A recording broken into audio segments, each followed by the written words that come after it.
It is another episode of Split Decision live from the SinCal studios, brought to you today by Strongboard Balance. Check them out at strongboardbalance.com. I'm up in the corner. New show, new year. We are down 2 guys. Joey's at the happiest place on earth, allegedly. I don't know where radio is. Where's radio? Radio is swimming with stingrays in Las Vegas. Oh, all right. Is that a thing? Yeah, that's the thing. Oh, okay. But stepping in here, another weary traveler here. We got Nick from MMA Pixels. What up? It's your boy Nick. Here to break you down some news, rumors, and everything going on in the wide world of mixed martial arts. First things first, I would like to congratulate us and thank all of you for voting. We made it! We got the official seal! My MMA News official podcast, or at least, podcast of the year from the MyMMAnews.com. So yeah, I'm excited. Yeah, Joey went to a flight to pick up the trophy, right? Yeah, that's apparently why he's down in LA. I don't know how Eric is shipping it to LA, but apparently they're shipping it to LA, and Joey's got to pick it up from Disneyland. I believe there's going to be a parade on the way up. Oh, on the way up. Yes. Okay, so we follow it. We follow Joey on the way back. Yes. I'm down with that. I'm down with that. And then one of the big reasons why Nick is here, other than to talk a bunch of MMA with us, is that we have a event going down locally, semi-locally. It's going to be in Stockton, right? Yeah, Stockton. 209 Beatdown. Yep, this is the 4th one. Opens tomorrow. We got quite a bit of fights, 11 fights going down. Not bad. Yeah, I'm pretty excited about it. I was able to talk quite a bit of people, get some interviews going. This is a camo-sponsored event, correct? Yeah, it's camo. It's all amateurs. So all amateur events. Yes. Yeah, that's amateur people. It's not a bunch of people wearing camo. Yeah, because otherwise you wouldn't be able to see the fights. I mean, you'd just be confused. All of a sudden you see a fist flying left and right. You're like, who's that? I don't know. I think it's the blue fighter. I don't know. Red corner, blue tape. That's all you see. They're fast. They're fast, yeah. Like ninjas. So you can still get tickets for this, correct? Yes, tickets are still available. I believe $25. Not bad, Very not cheap, bad. 11 fights for the night. It'd be pretty cool. Yeah. And you're going to be there? Yeah, I'll be there. Sweet. It'll be rocking. I'll be cage side recording, try to get some interviews before and after. Nice. 3 title fights going down. 3 title fights. So who do we got on the main card there? So let's top it off with Brandon Olsen taking on Ricky Batten, 155 title. And then we got Tony Charles versus Robert Davis. I'm pretty excited about this. Both popular fighters. They're for the title. Anthony is ranked 8 and Robert's ranked 9. So. Oh, that's pretty good. Yeah. And in the main event, McTapper, you might have recognized him from War FC. He won the belt. Yeah. He's taking on Nigel Archer. Nigel is actually currently in the Air Force. So, okay. Is that also for a belt? Yeah, it's for the title. So Tabera could be going for a two belt champ. Yeah. And Right. actually, those are becoming very popular. Yeah. And kind of cheap, actually. Everybody's going to be a 2-belt champ. Yeah. It's nothing unique anymore. I get a belt. I'm just going to start wearing 2 belts. Give me your belt! Just so I could be like them. Who's got belts out there? We want them. We're going to put them up here. Also, too, Olin Pettit out of the Nick Diaz Academy. I'm really excited about this kid. He's 1-0, 19 years old, but he's taking up a tough matchup, Freddie Calvo. I interviewed both those guys. I'm looking forward to that one. That's probably going to be my fight of the night. Fight of the night. All right. Well, let's check that out. So if you're in the area, go ahead and check it out tomorrow. What time does it start again? The doors open at 4. Okay. Fights start at 6. There will be the first female fight in 209 Beatdown. Nice. 209 Beatdown. Ashley Thiner versus Trista Straight. Pretty excited about that. If you like women's MMA, Go there ahead you and go. check Who that don't? out. Who don't like women's MMA? They always, man, sometimes they throw harder than the guys. I like women's go MMA at for it. trailer parks. That's the best MMA for women's is trailer park MMA. I don't think that's the best, but It's the funnest. Moving on to some news that happened over the New Year's weekend. We had Bob Sapp fought a bear. Really? In Japan. Bob Sapp has been doing a lot of weird Japanese things for a long time. I think, yeah. Anyway, so he fought a bear. That's some of that shit we're not supposed to talk about. Yeah. I don't believe he was crying in this one, though. No. I think he did tap, though, the minute it went to the ground, as usual. The minute it hits the ground, tap. This was pretty crazy. It's like a reverse. The bear got him in gardens like, you don't come here for the hunting, do you, boy? This is like a reverse tug of war. There's like a big giant plate glass in between them. Reverse tug of war, that's Dutch rudder. What the heck is that? So Bob Sapp had meat and chicken hanging around a rope on his body to get the bear interested, I guess. I don't really know. Okay, at this point I have to say what the fuck. Oh, at this point. At this not point. when it's Bob Sapp versus a bear. Not Bob Sapp versus bear, but Bob Sapp versus bear with chicken and meat hanging from him. That's that horse meat I heard about. I heard about that. So they basically like pushed the glass between them, and they had to get a certain distance, like Whoever pushed the furthest, won. And I think they did 2 rounds. The bear won the first one. The bear won the second one. And then there was a point in the video, you can find this on YouTube, where the bear actually knocked over the glass and Bob Sapp ran. He ran out and they closed the cage on the other side. They're like, okay, now we got a bear in a box. Blow the whistle! Blow the whistle! With some glass in the middle. What do we do now? Cut the feed. Cut the feed. Or keep it going. We're getting really good ratings. That's it. If he dies, he dies. Yeah. So thanks, Japan, for a great New Year's Eve, where you got to see Bob Sapp versus a bear. That's some insanity, bro. Moving on from there. Bears are big in MMA. Bears are big anyway. Fuck MMA. Except for in Chicago. Those Bears suck. Oh. Moving on from there. Miesha Tate had a great New Year's. She announced that she is pregnant with a baby girl. I didn't want to say nothing. Why didn't you want to say anything? She got a cupcake in the oven. What's wrong with that? I'm just saying. So her boyfriend is now one and only Johnny with the boys. Johnny Nunes from Ultimate Fighter 22/25. He was on both seasons. He didn't make it onto 22. He did try out, or I guess was in at least the opening fights. Yeah. Made it onto 25 as an alternate. Yeah, Johnny Vegas. He knew a guy. Yeah, he definitely knew a guy. So all I could say is I feel like Miesha Tate gets her ink dipped by a lot of company pens. Whoa. She has dated 3 guys. Some of them allegedly from a UFC reality show. So if Joey just would have went to the tryouts, this could have been him. Well, I'm just saying, Joey, you should have went to the tryouts. Well, we know why a guy from the East Coast can't be the dad. Well, so we got Brian Caraway. There's a whole reason he can't. Brian Caraway was on The Ultimate Fighter. She did date him for a very long time. That was very public. Allegedly, there's huge rumors that she was dating Mickey Gall for a little while, and now Mr. Johnny Nunes, who apparently they met on The Ultimate Fighter 25 when she was like a guest coach. Yeah, she appeared too. A lot of the same episode. Yeah, same episode that she was in. So congratulations, Miesha Tate. Good luck on your little cupcake coming. Yeah, we can't say nothing real derogatory because of this whole ever since the weekend. Yeah, ever since the weekend. We'll get to some more of that. Ariane Celeste is releasing a new app, or actually released a new app at the beginning of this year, 2018. I just released that picture. It is a ultimate body workout app for $89.99 a year. You can work out with Ariane Celeste. So I already work out with her. She don't even know. It's way cheaper. Look at the size of that arm. Look at the size of that arm. Just the one arm. I'm a fiddler crab. You can see step-by-step visual guides to help you with your workout. You can get her favorite meal recipes, videos, and exclusive content, and track your progress and share them with anybody else who has the app. So check out Ariane's app if you're interested in working out with Ariane. It's probably the closest you're ever going to get for $89.99 a month or a year, right? All right.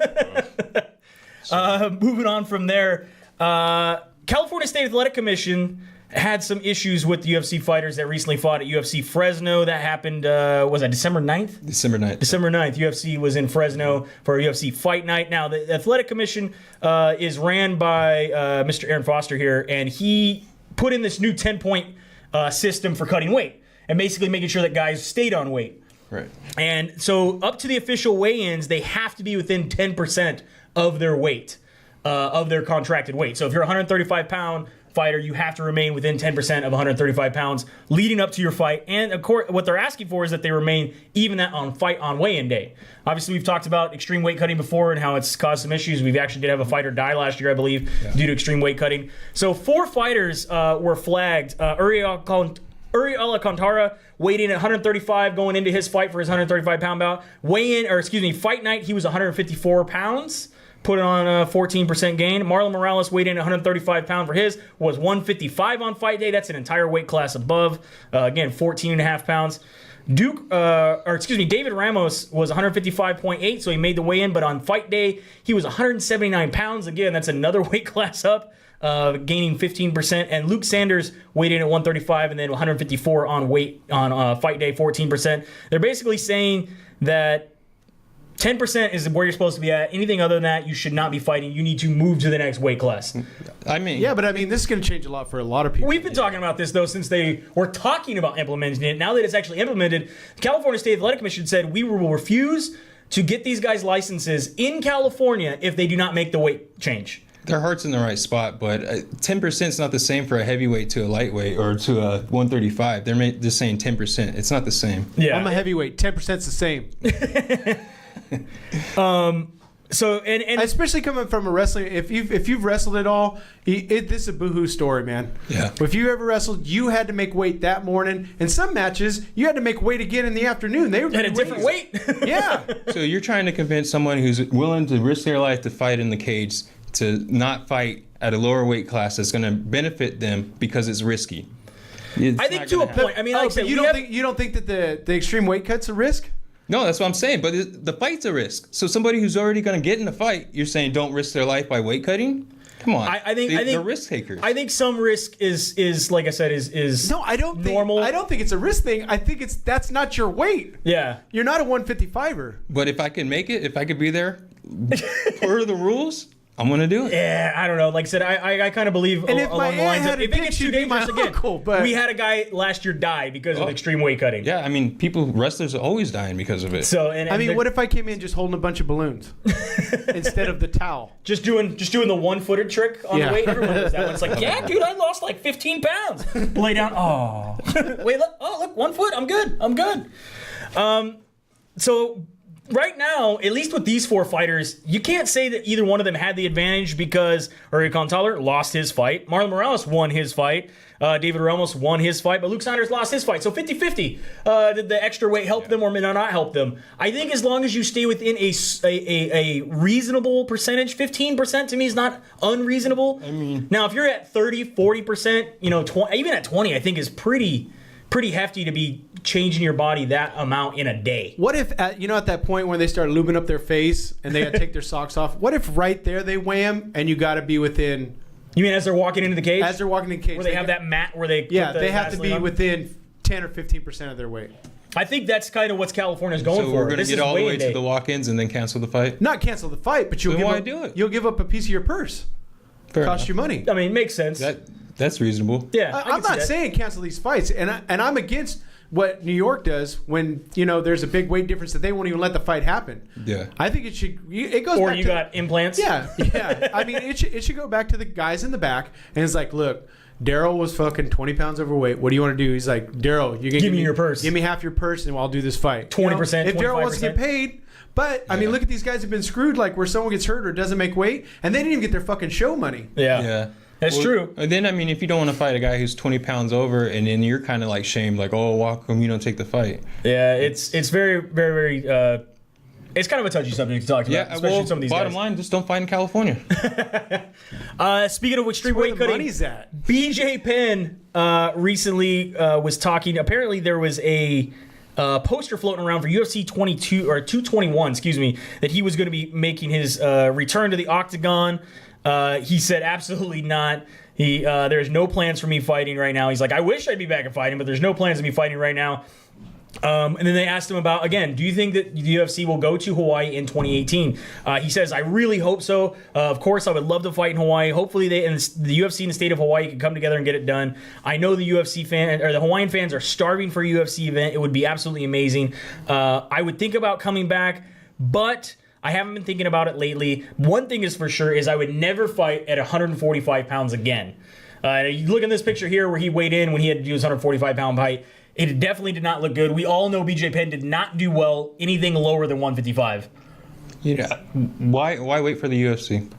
Do the Rumble on the Rock. When they got rid of lightweight division, he just started his own thing. They did really well. They did well, yeah. I mean, I'm sure there's still regional MMA going on in Hawaii. Yeah. I don't think there's no MMA. I just think, obviously, because we talked about there's no UFC. There's just no big arena. That's the thing. That's one of the biggest problems, yeah. Other than outside. Yeah. But they have huge amphitheaters. Right, well, that's his big problem. Well, He doesn't like doing outdoor events because of And what weather. about cruise ships? Cruise ships go there all the time. And Anderson. we've seen 2 fights on cruise ship. Or, it was an aircraft carrier or a battleship, right? There was one on an aircraft carrier, yeah. That was that Bellator? Or is that World Series of Fighting? Maybe the ACC? I don't There's know. something on the... Somebody did one. Yeah. You don't remember that? Yeah, I remember we were talking about that. Moving on from there, Mr. Carl's John Day Thomas has failed his USADA anti-doping test. This happened following his weigh-in December 8th in 2017. Nick's looking at that like me, like, what the No, it's the Golden Snitch. Yeah, that's like, which apparently you can find now if you just type in who is the Golden Snitch. Or if you ask Alexa on Amazon. Yeah, who's his name? Yeah, who is Jeff Novinsky? He's like, oh, the Golden Snitch. And he's all, thanks. Thanks, Shab. Big Shaw, because that's all Shaw would call him on the show.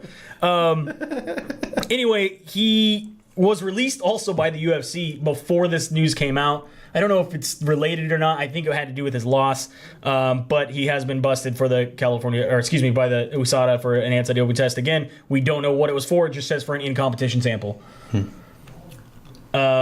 He looks like a 6-year-old kid. Anti-aging. Speaking of Jeff Novinsky here, Mr. Detective, he did recently go on the Joe Rogan podcast and made a couple interesting statements. One, he believes that John Jones is innocent. Thinks he does not personally believe he did anything intentional. Because how can you he tell? says he's not saying he's not busted. He says, I don't think he did anything intentional because he had just got busted recently. And he goes, why would somebody of his caliber turn around and get busted again? Yeah, that, like Weinstein. Weinstein didn't rape the second girl because he got busted for the first one. Hey, maybe he turned in his cocaine sample. I think, maybe that's like that whole theory we talked about a few shows back. Maybe he's like, He all brought right, him to the dealer. here Said, it look, is. man. Now, I've been what I got. testing, bro, and I haven't found any cocaine with Turnaball in it. None. keep looking for it. I'm going to keep looking. We appreciate He your also service. said he believes that Nick Diaz may return to the cage either in 2018 or 2019. His belief is because they've resolved all of their whereabouts issues that he's had with Nick Diaz. He basically said, look, Nick had some people that was supposed to be taking care of it for him. Obviously, we see him on Snapchat. We see him on social media. He's not really doing anything. It's just his lifestyle. And he's still in the testing pool, right? He's still in the testing pool, and we've been able to work with him and talk to him about the whole whereabouts issue. We think we have it resolved. He says he's hopeful and thinks that Nick could return. Right, and see, that's the thing when they tell us, like, GSP's not fighting or Ronda's not fighting, but yet even Nick, they say he's not going to fight. But these people still stay in the testing pool. If they're interested in fighting, it's smart for them. Unless you go be like Brock Lesnar, you get out of it. Now you got to wait 2 years, and he's like, "Fuck." No, he I did don't it have just to to come see back. if they would make it. They're like, "Okay, you want me? You got to make a change." And so you do a change. And then further on to some USADA news is Jessica Penne has accepted her 18-month suspension for her unspecified steroid. We talked about that a few shows back when she got busted. So her it's come down 18-month suspension, and it is a retroactive suspension. So it will start technically going back to served. April 23rd. Yeah, time served for when she got busted. Moving on from there, we have Invicta Championships bantamweight champion Yana Kuntaskaya. Sure. You got it. Yeah. Yana. Kuntaskaya says she is making her debut in the UFC against Sarah McMahon at UFC on Fox 28. What do you feel about that fight? I just hope it's not just a lay and pray. And that's You think so? I don't know. The, Do you the feel- Russians are good strikers. Yeah, no, that's what I'm saying. If she could keep it on the feet, but I think Sarah McMahon is going to wrestle. Wrestle her down? Yeah. Pretty That's interesting. what I see. Another big news that we announced, or we're going to be announcing here, is that Mackenzie Dern will be making her UFC debut against was it Ashley Yoder? Yeah, actually. Yeah. Ashley Yoder. So Mackenzie Dern, we've been talking about for a while. She's been over there in Invicta, had her first MMA fight. They both have a lot of hype behind them. Both have a lot of hype behind them, so that fight is excited. actually happening. You kept asking Dennis, when is she going to make her UFC debut? Here we are. Yeah, I think I think her debut is going to be spoiled. You think she's going to be spoiling the debut? Yeah, the other girl's a good fighter. Yeah, I'm not. No picks here. None? No, I'm just going to enjoy the it's a fight. I'm toss-up. excited. Enjoy the fight. Yeah. RIZIN happened. The final round for the Grand Prix happened over the weekend as well. Kyoji Horiguchi gets the win, becomes the Bantamweight Grand Prix finale champion. We also had Mirko Krokop still showing that he is the wild boy. Still going at it, man, and taking out Tsuyoshi Kosaka at 1 minute 2 seconds of the first round by TKO. He still looked like a beast. I don't know if you watched any of this footage or not, but I mean, I man, saw the highlights, man. he looked great. Kana Kasura defeated Rena Kubota, wins the Super Atomweight Grand Prix Finals. So that's kind of your main cards on there. You can check out the whole thing. I believe MyMMAnews.com has the complete results. For her portion of the event, Gabi Garcia talked about in a recent interview with MMA Fighting about how basically what everyone's been talking about is that why has she been taking these freak fights? Why has she been staying in Japan? Why are these things happening? Why was she supposed to fight a 63-year-old woman and actually be legit MMA? And she said basically what it comes down to is that, I'm under contract with RIZIN. They focus on the Japanese audience, and the Japanese audience wants me to. They want me to build my name in Japan, and they want us. Me to fight these Japanese legends and kind of go from there. Well, everything in Japan is theater. Everything in Japan, yeah. I mean, any form of entertainment, even when you go to eat, it's kind of theater. Yep. So what basically she said is, look, I'm just taking the fights. Look, Vanderlei Silva did it, Mirko Kokop did it, Dan Severn did it. All these guys that went to Japan and had fights always fought a pro wrestler first or in the first couple fights, kind of built their name for the Japanese audience, really built their name. And then they got more legit fights. She said they have a bunch of people signed that want to fight her. They have a bunch of people signed that she wants to fight. She's hoping that these things will happen. And they can just kind of move past 2017 and move on. She said, but otherwise, she goes, I've already done it for the medals. I've already done it for all these things. It's I want to be on every card. I want to do well, and I want to prove that I'm here to stay in MMA and be a legit MMA fighter. Yeah, I mean, where's she gonna go? Like, she probably go to Bellator. Where can she go? I don't think there's anybody that has people in her weight class. No, I don't think there is her weight class. I think we're gonna have to, like I said, she's gonna have to stick with Japan, and hopefully they bring over some legit fighters and we move forward from there. Also, very talented though. Very talented. Yeah. UFC 219 happened obviously over the weekend. That was the big card. A little too far.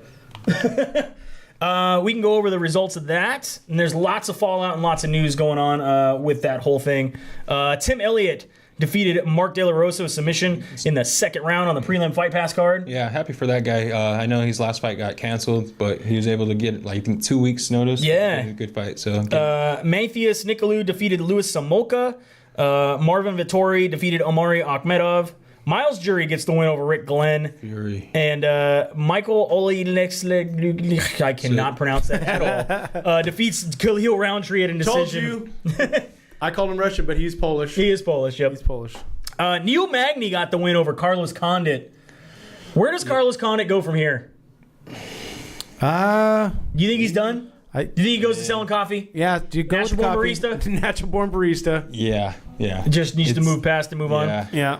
Carlos Esparza gets the win over Cynthia Calvalho in a very controversial decision. Yeah. Even though it was unanimous, I saw tons of people online, even in the media, that did not feel she, A, should have got a unanimous decision, or B, should have got the win at all. Yeah. How do you feel personally? I thought I was just biased, but I thought Calvillo won. But how do you figure that? She took her foot off the gas in the second, and then didn't do anything in the third.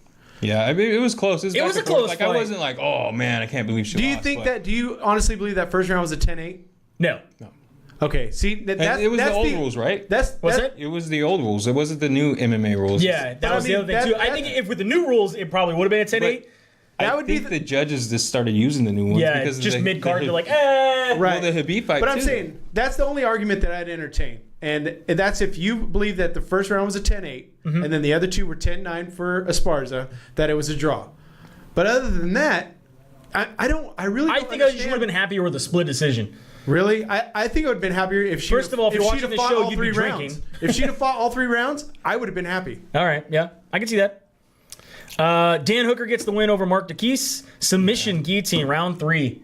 Crazy. I thought DeKeese was winning that fight. Yeah. I had him. I picked him to win. So. Okay. Again, do you feel like he would get on it and then back off, get on it, and... I think he's trying to pace himself a little bit.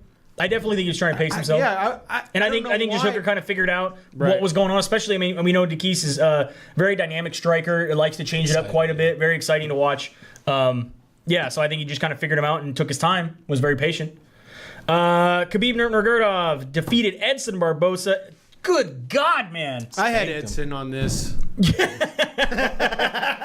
Khabib just dominated from bell to bell to bell to bell. When you're attacking somebody so much that they're backing up and almost tripping over their own feet. I mean, I will give it to Edson for keeping going, for staying in this fight, for staying alive. But, I mean, Khabib just looked unstoppable. Yeah, he threw that, the third he threw that knee, Edson? Yeah. Almost landed. But it was wild. It was a beatdown. I think Luke Thomas had a great breakdown on it, but it's the right underhook. if you want to see how he did it, it's the right underhook is where it all starts. Man. And then, of course, we have your women's featherweight main event for the championship. Chris Cyborg Justino defeats Holly Holm in a unanimous decision. How many rounds do you give Holly? I don't think I gave her any. Yeah, I thought it was a maybe beatdown. Maybe the first, but I really didn't give her any. So I gave her 1 round. I gave her the first round. Yeah. But I don't see how 2 judges gave her 2 rounds. Yeah, 49-46, 48-47, and 48-47 were your scores. This is where I would like the judges to sit down and I wouldn't even disagree with you. Not argue, just want to know. Just explain to me what you how saw. it is that you got the scores that you got. Right. Because I really want to understand, just like the people with the Cavilo thing. If we sit down and you explain to me, like Dodge has always told us, when it comes so close like that, you got to go start breaking down minute by minute, second by second. And, who's controlling the and fight? I can understand who's that. throwing? Who's not? Who's connecting? Who's not? Right. I mean, you really do. And then a little bit of controversy that happened over the weekend with the whole thing. A lot of it having to do with social media. The first one being a photographer for Jackson Winklejohn's camp, and accredited, had credentials to the fight from the UFC, immediately got on Instagram and basically put up a thing that said, this dude is, with a picture of Chris Cyborg, this dude is tough as hell. That being said, at the press conference, he said Holly was the first one to make his nose bleed. You're my hero, Holly Holm. See you back at the gym. Everyone pretty much flipped out about this. Yeah. Basically saying that, this is unacceptable. You shouldn't be using the terms he or making fun of someone that's transgendered or calling her a transgender, all these sort of things. And especially when you have such a huge platform to do it on. Yeah, Chris Cyborg immediately took a snapshot and posted it's unacceptable for an official representative of Holly Holm, Jackson Winklejohn, to call me transgendered following my fight. Official photographer is given backstage credential to attend the UFC, and I expect an apology and their ability to get credentials for future UFC events affected by these actions. It kind of went back and forth throughout the weekend about what was going on. There was things that says, this is from Jackson Winklejohn, that says, the official photographer was, our guy basically said he had heard some things backstage and he was acting out of frustration and anger. He claims, he did post again on his own page, as the most hated photographer in the world today, I feel it necessary to comment on the recent fallout causing both Holly Holm's and Cyborg's camps. Basically said, I feel like a dick. I took the same bus as Chris Cyborg and her team back from the arena. As I sat in the back, I began to hear them cheer and revel in the victory and discuss small parts of the event, including things that bothered me, such as laughing and commenting on a picture of renowned photographer Esther Lynn took of Cyborg's toe literally in Holly Holm's eye from a kick. They also went on to discuss how in clinches the bitch, in quotes, stayed there and hugged her but did nothing. When I got back to the hotel, I posted the picture with an inappropriate caption that everyone was now talking about. Obviously, he was acting out of anger and frustration. And then he goes on to say, basically like, I'm sorry, but I'm not sorry. I'm sorry, but I'm not sorry. Hey, I'm sorry, but also, Cyborg in her camp leading up to the fight in her own social media account was basically unprofessional by saying we're the most drug-failed camp ever, which is a fabricated lie and not based on any merit. And just going on. It's close. Yeah. Going on and on. Basically, like we've only had one but athlete from our camp, one current athlete from our camp. I'm embarrassed by my actions and I apologize. The UFC responded immediately and revoked his credentials from any future event. Yeah, because that's worse than saying she's Vandalay in a dress. Yeah. Dana? Yeah, I mean, the repetition about the drug test. That's one drug test. Yeah. And here we are ready to, with open arms, bring John Jones back. Possibly. But I'm just saying, Yeah. Even if he does come back, people will accept it. I mean, we've had fighters in here who say he's still the GOAT. Even drug or not drugs, he's the GOAT. But we're going to hold to a different standard because she's so dominant. And you can't even say that because, I mean, look at John Jones. He is dominant. But has he been dominant because of the drugs? I mean... Yeah.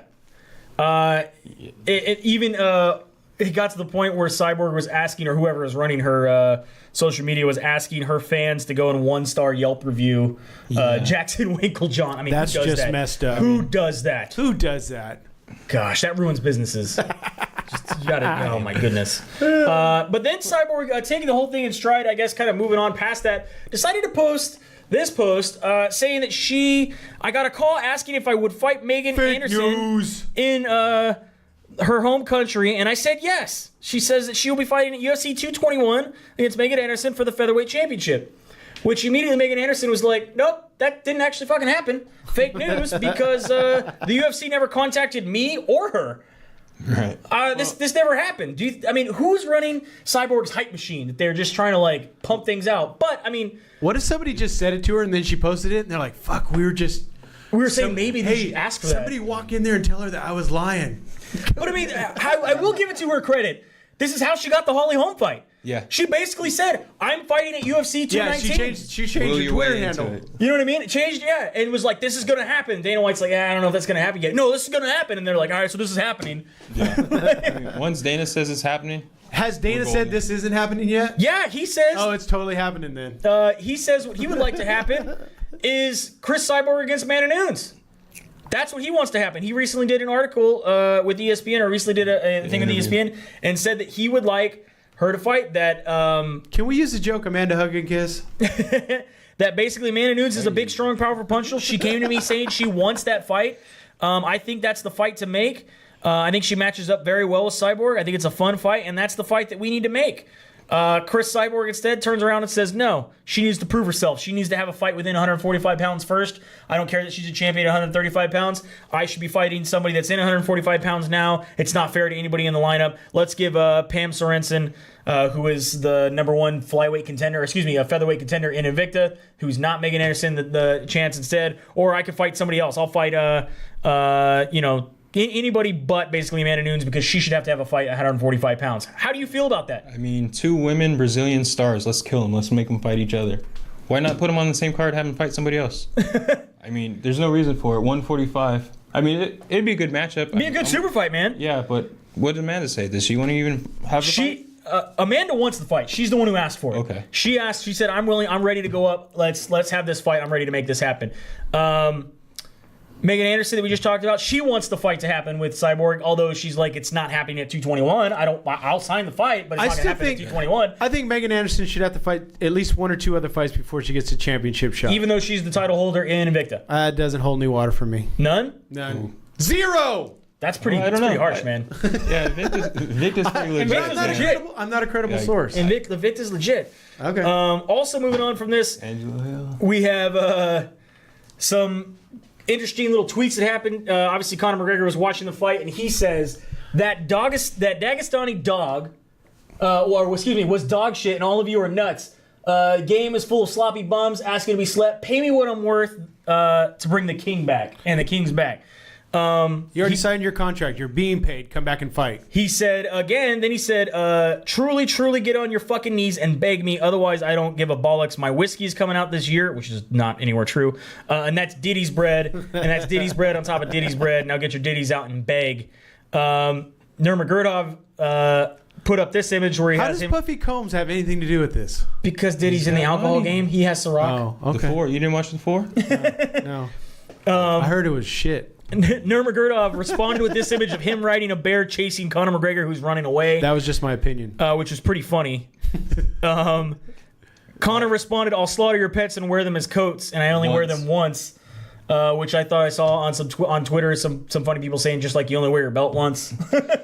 And then he also... Well, he can only wear the clothes once because he rents them. Remember? We saw the tags hanging from all of it?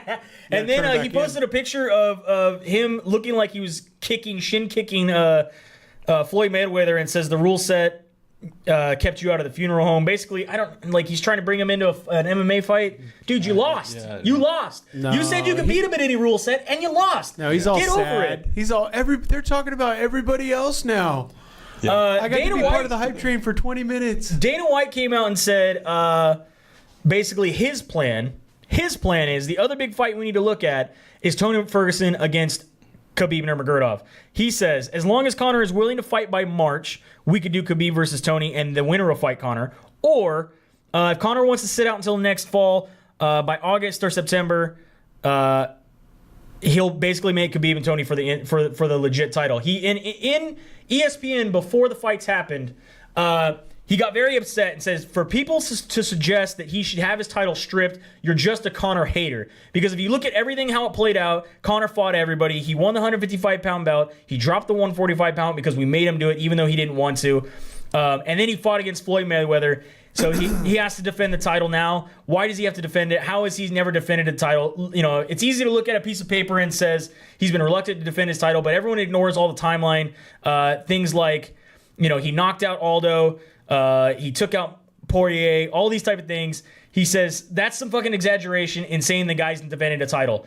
Dana, what the fuck are you talking about, bro? He hasn't defended a title. I don't care if he was the 155-pound champ and went and boxed. That's not defending a title. No, it's just like this fight he's trying to make. Okay, first of all, what his statement is him watering his money tree.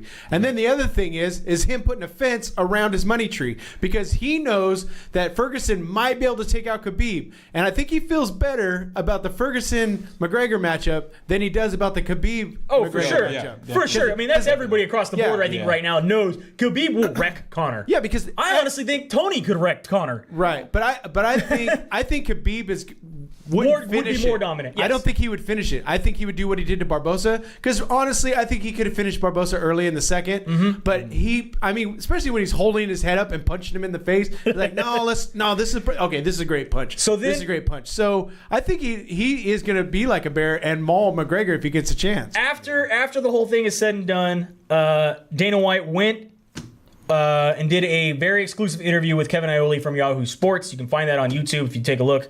And basically what he broke down is he said, if Conor wants to sit out until next fall, August and September, we have to make Khabib versus Tony for the legit title, not the interim title. So he's saying if he comes back in March, he will fight Tony Ferguson for the title. Or excuse me, if he says he's going to fight in March, they will try to make Tony versus Khabib for the title, I guess. Between now and March? Between now and March. Okay. Which is pretty small. So, the only thing that I was able to find online, the UFC has an event, UFC 222, does not have a main event right now. Okay? That is March 3rd. So that's apparently, if Conor says, I'll fight March 3rd, that's when they'll make the fight? Maybe? Possibly? Yeah. We don't know. That's 8 weeks. Not happening. But he says basically the belt cannot sit. He flat out said on the interview with Kevin Iole, the belt cannot sit until August or September and not be defended. Well, what we're all forgetting too is Ferguson probably can't fight. He just came back yesterday or the day before on Twitter and said, just got cleared by the doctor, starting training tomorrow. Oh, really? Yep. Okay. So, because they originally said 7 or 8 months, right? Yeah. Apparently that was he was saying that 7 or 8 months before he could figure out what was going to be happening. So if you want to go back to our timeline, which we've talked about before, we are now at 420 days. What? 420? We should celebrate. I think one of us already has. That Conor McGregor has not defended a title. If we wait till March 3rd, that will be 477 days. That is well after the mere date we talked about on the last show, but obviously well before the cruise date of 800 and something days that we talked about on the last show. I think we need to put up on our whiteboard over there things that we think might happen this year and see which one actually happens first. Oh, just to cross it out? Yeah. we can make up a little graphic that sits somewhere on the wall. We could do that. Do you think Conor McGregor defends his belt in 2018? No. Honestly, it doesn't matter. You don't think it matters? He doesn't need the belt. It doesn't matter. Now, I don't think I think it would be better if he doesn't come back. That way, that the UFC can prove that they don't need him. Yeah. And I'm with a lot of people, and Luke Thomas is one of the people. Is you as much as you want to say that he's helped the UFC helped him make this money. Yes. The UFC helped him make this connection with Mayweather. For sure. And he needs to come back and do something for the people that helped him make this money. Yeah. Dana White flat out said in his interview again with Kevin Iole that he said he needs to do this not only for the fans but for the other fighters. Either he comes back and defends the belt, or we move on. He's like, I don't mind. He's like, I've never been able to not make a deal with Conor McGregor, but we need to figure this out soon for the fans and for the fighters. That the belt needs to move on. Even if he wants to drop it, doesn't want to be stripped, whatever, we need to move on at some point. He says he's going to pay him, so money shouldn't be the issue. Money shouldn't be the issue. He's never had an issue with him. That's what he said. I don't know. But the percentage, you think? I don't know. I mean, you think he gets ownership percentage? I mean, I don't know what they're Or they just give him stock? No, I think if they were going to do the ownership thing, I think it had already been done. You think so? Yeah, because I think that. Don't you think Conor would already be bragging about it? That's what I'm saying. I mean, it would already be done. He'd be everyone's boss then. Because we already had a lot of celebrities who are owners of it who said that they were all in on it. Yeah. But obviously, a majority stockholders were like, "Ixnay, no way." Yeah. Because really, what it's going to do is it's going to open up the drawbridge, and every time you get somebody who steps up, they're going to want a piece. And I mean, how many pieces can you break off? Yeah, it's gonna be very interesting. So again, what's a better fight that you would want to see? Do you want to see Khabib versus Conor, Tony versus Conor, or Tony versus Khabib? So I'll just break it down. I think Conor has a chance against Khabib in like probably the first 3 minutes of it. There was a lot of things that Khabib did that Conor could capitalize on, like crossing his feet. And if he gets tagged, I think Conor could hurt him. Okay. But with Khabib and Tony fight, I think Tony's funky enough on the ground with that 10th Planet Jiu-Jitsu. I think it might be some trouble, but Khabib is just so good on the ground. Very, very strong. Once he gets a hold of you, go for a ride. So, and then Tony and Conor, that's the one that's kind of like 50-50 what's going to happen. I feel he has a very funky style, just like Conor does have a very funky style. I think it could be a very interesting fight. I think if in my personal opinion, I think if Khabib fights Conor, Khabib wins. I think if Khabib fights Tony, it's a real tough fight, but I'd probably give it to Khabib. But I think if Tony fights Conor, I honestly think Tony could win. I think Conor's at a loss at what's going to be happening in this year. I could be wrong, and again, time will tell if the fight actually ever happens. We can only hope. We can only hope. Maybe we're being duped. Maybe he's training. Maybe this whole time. He's been secretly trained, just like Mayweather's been training for MMA for the past 3 years. We know training is not fighting. Hey, but Ronda Rousey. So that's it. That's for the show for the week. Thanks for tuning in. Thanks to Strongboard Balance. Check them out at strongboardbalance.com. Next show, I'm going to be doing it on the Strongboard, I think. Just to make Joey feel shorter. I gotta get hold of Dave Madden and have him bring mine home. Then he already is. We both should be on and have Joey all be like this. It'd be a good show. It'd be like Wilson. I think it'd be a good show. Yeah, it'd be like Wilson. That'd be great. Thanks to Nick from MMA Pixels. Tomorrow night, 209 Beatdown 4. Be there, Stockton. I'm be excited. A lot of great fights. 11 fights, 3 title fights. $25. Doors open at 4. Fights start at 6. Love the emblem. All right, guys. Have a good night. We'll see you at the fights.